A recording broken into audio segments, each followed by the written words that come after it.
I need to get something off of my chest. I really like horror games. This wouldn't be an issue if this wasn't YouTube. The image associated with people who talk about or play horror games on this website is, well, it's less than stellar. You get one of two extremes. Either it's loud, obnoxious, annoying, screechy children claiming that anything with jump scares is Test scariest game ever! Or you get some overly drawn out edgelord trying too hard to be cool. That's not to say there aren't any great channels focused primarily on horror games out there. One I do love is Jordan Underneath, and I implore you check him out as he's rapidly become one of my favourite content creators. I digress. So recently at E3, Capcom announced Resident Evil 7, and well, to say it was the total polar opposite of what we've known Resident Evil to be over the last decade or so was an understatement. What we saw was a slow, methodical and carefully paced game, focused on making the player feel insecure. With the demo, released shortly after the press conference, it's very clear they've taken a fabulously interesting route with the sequel. Unlike most horror games, this is letting you know that the big evil already knows you're there, and it's openly toying with you, waiting for you to get that fleeting moment of safety before taking it from you and reminding you that yes, you are an unwelcome guest in this house, and yes, this is one of the premier older gentlemen of the modern horror genre coming back. So for as good as the Resident Evil 7 demo is, it does have a little bit of an originality issue. It's strikingly similar to a game I'm forever fascinated with because I never got to play it. PT, the playable teaser for the ill-fated Hideo Kojima and Guillermo del Toro project, Silent Hills. And that got me thinking even more. And yeah, thinking hurt. You want a fucking medal for that joke? I've never played a Silent Hill game before. This is a travesty. It's one of the godfathers of the horror gaming genre. It's right up there with Resident Evil. And I've played nearly every mainline Resident Evil game. So, let's rectify this. Let's play some Silent Hill. But if we're doing this, we're going all out. Starting with, we're going to Centralia. This is the ghost town that inspired Silent Hill. It was abandoned in 1962 after a fire started in the coal mine underground. Today the population is a mere 10 people clinging on, but it's dwindling quite rapidly.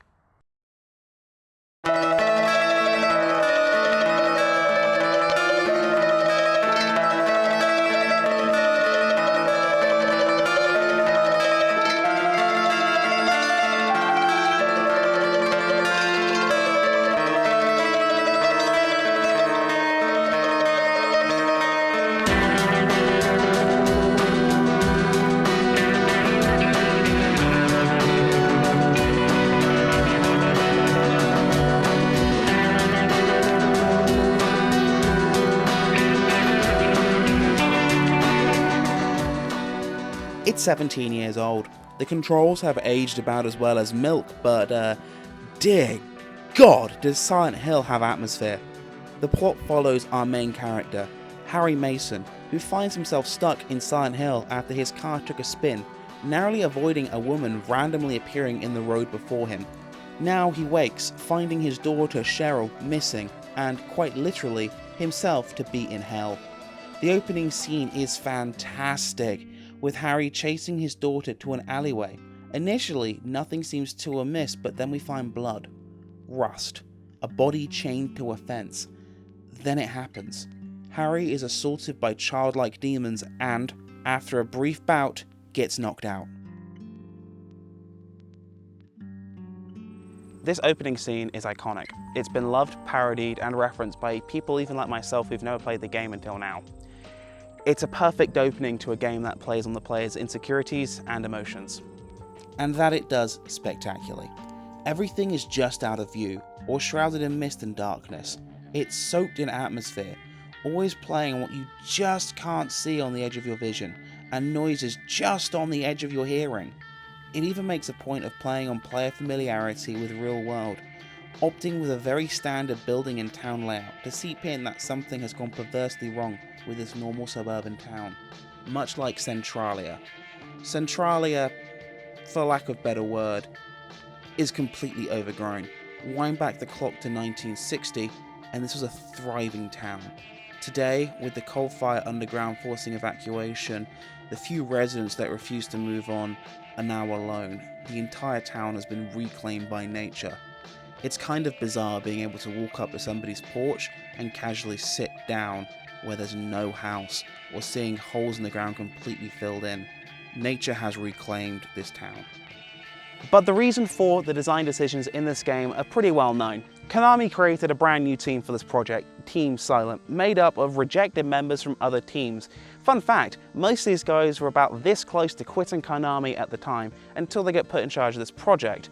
Konami originally just wanted a game to ride on the coattails of Resident Evil's success.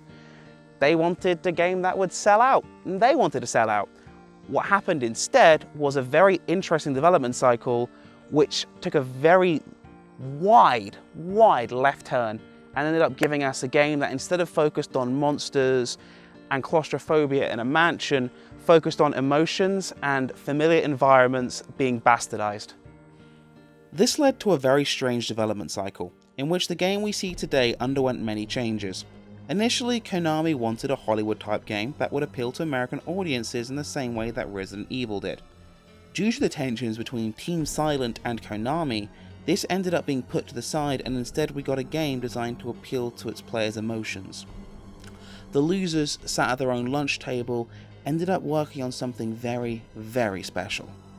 See, I could gush about this game for hours. The good here is great. I could gush for hours in this game. The problem is the age has started to creep in, and today, for every great effective moment, for every bit of tension, there's a problem just sleeping in. So the first and foremost thing that has suffered the most from the Ides of Time is the control scheme. This particular title came along prior to Sony releasing the DualShock controller, so Silent Hill is controlled entirely with the D-pad, with the L2 button panning the camera around. In 1999, this was a pretty standard layout, but today it definitely took me a few hours to get back into the swing of things. Also, for some strange reason, R2 is the aiming button for weapons. It's a minor complaint again, since this is long before the standard of R2 to shoot, but it did feel very strange to me throughout my playthrough. There is one other major flaw I do want to point out right now though, and weirdly enough, it will put me at odds and ends with all my gushing I was doing earlier. The controls and the stage design have a habit of clashing at certain scenes. The biggest is an optional boss fight against a possessed Sybil, the police officer from out of town investigating the strange occurrences. And before anybody starts with me, I know you can negate this boss fight with the liquid on the floor in the hospital. At least I know that now. I really wasn't kidding when I said I'd never played this game before. I quite literally went in blind. So my tolerance for said boss fight was pretty low. Besides the fact she soaks up attacks like nobody's business, the entire fight takes place on a carousel, a rounded area with awkward objects with very little room to navigate. Combine this with tank controls, and it's a recipe for prepare to spend a lot of time on this one fucking fight. But it does take place in the dark world, the other world in Silent Hill trying to merge with our own, which, kind of like Centralia, overgrown all around me, is considered to be one of the better representations of hell on Earth. So, you know, it has that going for it. And on that thought, holy crap, is this game visually impressive for the PlayStation 1. The larger majority of the game ends up taking place in this twisted dark world, with the town covered in rust, blood, and more vicious and terrifying monsters. The mist is replaced with darkness, and in the background mechanical clunking echoes throughout. I'm gonna sound like a broken record here, but hot damn, this game has a fantastic, foreboding atmosphere. When you watch this back a second time, do a shot every single time I say the word atmosphere. Alternatively, do a shot every single time it looks like I'm sweating profusely, because let me tell you, I am. It's hot. It's really hot. There's fire beneath my feet, dude. Fire. Overall though, the game is, well, it's still good. It has moments that are still great to this day, but the aging issues in the controls, the awkward dubbing, and early 3D game era pulls it back a bit. But it is 17 years old. I do also wish to mention I was playing this on my PlayStation 3 via a download from the PlayStation Store, and I did encounter two strange bugs towards the end of the game. The first being that on two occasions, when I shot an enemy with the handgun, I was subjected to an ear-splitting audio screech that remained until I reset the game.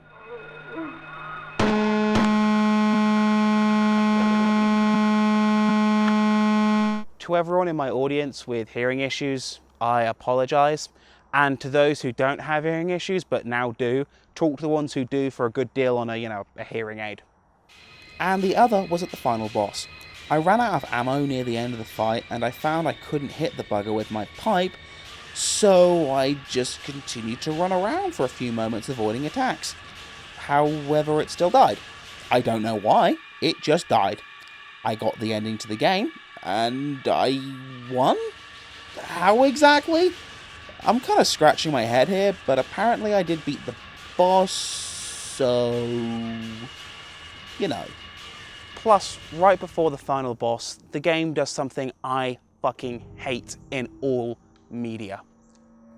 Alfred Hitchcock described it best as the going to the police moment.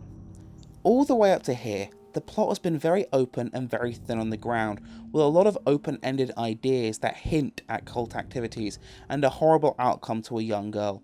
Yet as soon as you walk into the room with the final boss, it spills everything. Utterly everything. The illusion comes shattering down, the real baddie is revealed, and this chat goes on for far too long. This is reminiscent of certain Pulp Fiction films in which Alfred Hitchcock coined the term of the going to the police moment. The heroine or the hero goes to the authorities to explain the entire situation, so the situation can be quickly wrapped up by the police. He did it in Psycho once and he utterly hated it. And yes, after the fight in this game, it still throws a few curveballs, but at this point I think I'd rather you play the game for yourself to see exactly what happens. So ultimately, it's worth a look-see. I completely understand now why this game is so highly regarded, and I'm really looking forward to looking into the sequels.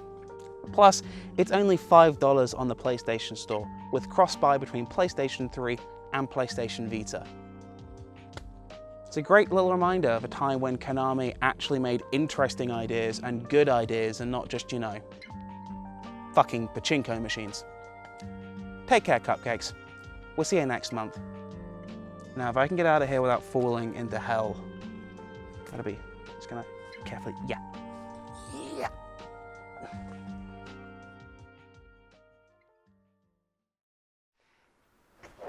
Hey. Make her stand up for it. Hey, Neek, I got one more. I got another one. Oh, I'm sorry. Good kitty. You're a good kitty. Subscribe for cats that are attacking my microphone, I'm sorry.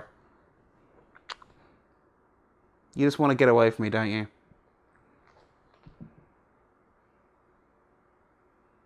Got more treats. I like treats. Give me more treats.